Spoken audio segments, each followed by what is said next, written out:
how many of you are IT professionals? Your day-to-day job is the practice of information technology. Anybody not? And for those of you whose hands are not up, what other roles do you play besides just IT? I do marketing and development for a sales coaching organization. Okay, thank you. Who else? Anybody else? Who's not doing IT day to day? Okay, just one? Yeah, I saw multiple hands go up. All right. Anyway, most of you probably remember this company and this man, right? This is Ken Olsen. He was the founder of Digital, affectionately known as DEC. And this was the first company to disrupt IBM. They were in the mill in Maynard, Massachusetts. And Olsen, I actually lived in Lincoln at the time, and Olsen was a neighbor. He was one of the most down-to-earth men you could ever imagine. I mean, he was a very wealthy man, and he drove a beat-up old blue Ford pickup truck. He was an absolutely down-to-earth guy, okay? But he was also someone who got too wed to his own success. And while he disrupted IBM, and he was basically the father of the mini-computer revolution, he failed to see the PC revolution coming. And of course, there's some very famous quotes attributed to him about the number of PCs that mankind would want. And then some other very famous examples. Dr. Wang in the first word processor, okay? And some of us in the room are old enough to remember good old Dr. Wang. Or Apollo Computer Company, right? The engineering workstation, a Unix-based engineering workstation. They were based in Chelmsford, Massachusetts. And they wound up getting decimated by sort of the open component movement. Okay? And so if you're really interested in understanding how information enterprises have been disrupted over time, there's a great book called The Master Switch by this extraordinary researcher and author named Tim Wu. The rise and fall of information companies, starting with RCA, which was a company that was started by Thomas Edison. Okay? So this is a phenomenally ripe area for disruption. And if you read the financial obituaries, the number of companies that have gone bankrupt, like Avaya, Nokia has basically taken itself out, right? AT&T long lines, others on life support like BlackBerry and Toshiba. Yahoo was just sold at fire sale prices to Verizon. And a lot of large systems companies like Dell, EMC struggling. I started my career in Silicon Valley with Hewlett-Packard when Bill and Dave were still around, okay? And Hewlett-Packard is a shell of its former self, unfortunately, right? I've got a brother that works there still after 16 years, another one that worked there for 10. But why is HP continually carving off business units, right? Because HP was a $100 billion a year company. And now HP has cut itself into multiple business units because scale no longer is an advantage. Scale today is a liability. Scale abhors agility, okay? And so if you are too big to move, you are too big to compete, right? We've seen IBM, we've seen Ginny Rometty, the first female CEO of IBM, excoriating her people publicly, right? Which is unheard of, to have the CEO of a company as prestigious as IBM scream and criticize her employees through the media and saying they're not moving quickly enough, they're not moving with enough sense of urgency. And you're hearing cries again of people saying we need to break up IBM, okay? Or you see Parametric Technology Corporation, PTC, a company that has been treading water since the year 2000, okay? Because they're selling very expensive engineering software, and they've been disrupted by a whole range of companies, including an Estonian startup, a company called GrabCAD that created the largest mechanical engineering marketplace in the world, right? And so there is no end to this. And now, probably the bane of the existence of many of you in this room, the millennial, okay? Oh my God, I just got born, okay? Let me put that on Snapchat and Instagram before someone misses out on it, right? Boy, you want to talk about a complete shift now in how we deal with things. And so I want to go to my favorite philosopher, Dilbert, because I think he captures it all in this one strip.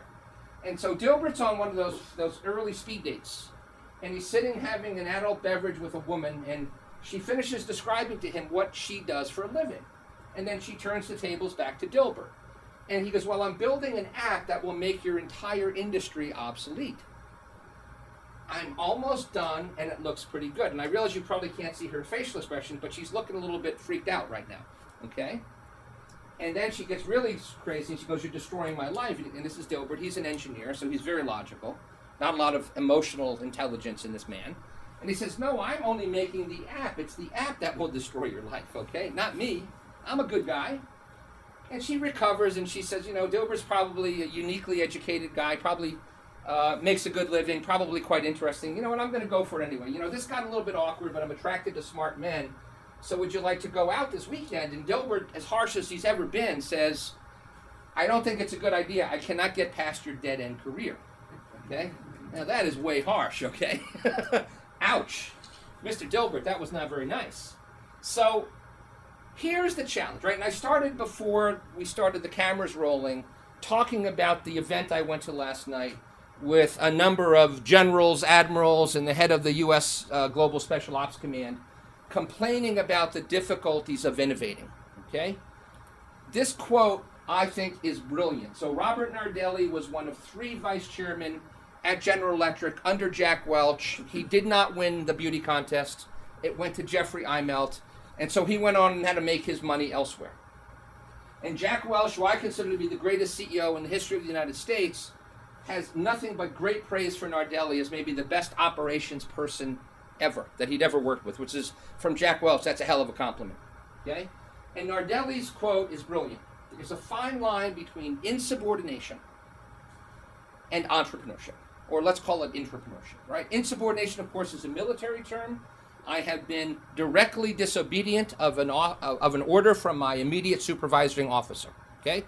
And it could be punishable by court-martial. But as I go out and talk to senior executives in central innovation groups and digital transformation groups around the world, what I hear repeatedly in industry after industry and country after country is the only way that I get to really get my job done is by doing things that the company doesn't either approve of or doesn't really give me the opportunity to do on my own. I have to break rules in order to get stuff done. And there's a huge level of frustration, okay? And so it really comes down to, have you created a culture that fosters innovation, right? So my favorite, the pointy-haired boss, we need to disrupt our entire industry and we need to move quickly, but check with me before doing anything. I want you to think like entrepreneurs, but not the brave ones, okay? Fascinating. But as you know, there's truth in humor, and here this is about as truthful as anything I've seen. Lots of platitudes, lots of slogans, lots of cliches, but in the heat of the moment, let's go back and spend another 6 months analyzing this, okay? And that's a painful place to be when you've been charged with trying to help defend against disruption, right? And sometimes entire industries can have their heads in the sand. So look at Detroit. Imagine what Detroit was like in the 1960s. It was the manufacturing capital of the world, okay? And it was an extraordinary place for innovation and design. And imagine what Detroit looks like now, right? And of course, the story goes that when you were in Detroit, you were driving one of the big three's cars. And so as you looked around Detroit, you said, there's no Japanese car invasion here. Everybody's driving a Chrysler, they're driving a Ford, they're driving a GM car. Why is everybody saying that there's this Japanese car invasion? I don't see any Japanese cars. Well, guess what? Go to the East Coast, go to the West Coast. See what's going on there. When you see all these Toyota Corollas and Hondas, and at the time, before Nissan, they were called Datsuns, right? You guys might remember the Datsun brand, okay? So yes, if your head is in the sand, then of course everything is fine in Detroit, but it's not fine outside.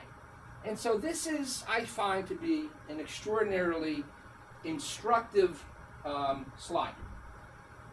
At about the time that Gillette was formed, the time that my grandparents all came from Italy to go through Ellis Island to become American citizens, we lived for the next 60 years in the age of manufacturing. And the companies that dominated that age were manufacturing companies. So think of the Ford assembly line, okay, and the Model T. Okay, think of General Electric and Boeing and Procter & Gamble and Sony. The companies that dominated the landscape were companies that were world-class at manufacturing. But make note, that was a 60-year epic. Okay, that's a long time. Now, we then moved into the age of distribution, where the most important skill set was no longer manufacturing, it was how you get manufactured goods to market in an increasingly global marketplace. And so the companies that dominated in that time frame were companies like Walmart and Toyota and UPS and CSX. But the more important point is take note of the timing or the length of duration of this epoch. It collapsed by a factor of 2. This was only a 30-year epoch. Okay? Remarkable. Now we move into the age of information, the age of the personal computer and the client-server revolution. Okay? And at the end of it, the era of the World Wide Web. And of course, the companies that became significant in this era included Google. Of course, they became American Express and E-Trade and Amazon. But once again, take note of the duration of that epoch. It was only 20 years. Okay? So each epoch is collapsing. And now we've moved into the age of the empowered customer. This is an age that has been enabled by social media, by the interactive web, by the iPhone, and by all of the technologies that have become such a challenge to the banking industry. And this flips everything on its head because all of these years, the company was in control.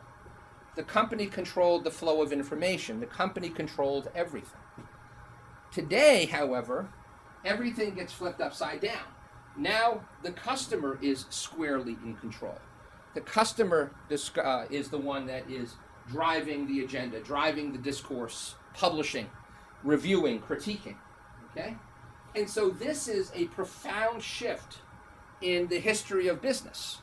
And it's a shift that very few incumbent companies have been able to navigate because it is just so different than anything that they have ever experienced before. Okay?